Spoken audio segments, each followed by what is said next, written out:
আছে আছে। সবুজের নীরব রাজ্যে হঠাৎই নড়ে উঠে একটুখানি প্রাণচাঞ্চল্য। ডাল থেকে ডালে পাতার ফাঁক গলে যেন বিদ্যুতের মতো ছুটে চলে এক ক্ষুদ্র সত্তা।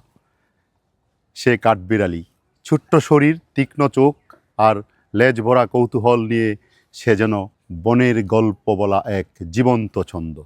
কখনো সে বাদাম লুকিয়ে রাখে ভবিষ্যতের জন্য, কখনো আবার নির্ভয়ে তাকিয়ে থাকে মানুষের চোখে, প্রকৃতির সাথে মানুষের নীরব বন্ধনের সাক্ষী হয়ে। আজকে আমরা শুধু একটি প্রাণীকে দেখাবো না, দেখব বনের ছন্দ, জীবনের চঞ্চলতা আর কাঠবিড়ালির ছোট্ট দেহে লুকিয়ে থাকা বড় এক প্রকৃতির দর্শন। প্রকৃতির নীরব কর্মী। আমি একটু বাদাম দিয়েছিলাম, ওরা বাদাম খাচ্ছে, কিছু মুড়ি দিয়েছিলাম, মুড়ি খাচ্ছে। বাদাম, ফল ও বীজ এই সাধারণ খাবারেই ওদের শক্তি। শীতের জন্য ওরা বীজ মাটিতে পুঁতে রাখে, কিন্তু সবগুলো মনে থাকে না। আর সেই ভুলে যাওয়া বীজ থেকেই জন্ম নেয় নতুন গাছ, নতুন বন। মাটি উর্বর হয়, বন হয় সবুজ, প্রকৃতি পায় নতুন প্রাণ। ওরা প্রকৃতির চাষি, প্রকৃতির বন্ধু। তাই এই ছোট্ট প্রাণীটাকেও আমাদের গুরুত্ব দিতে হবে।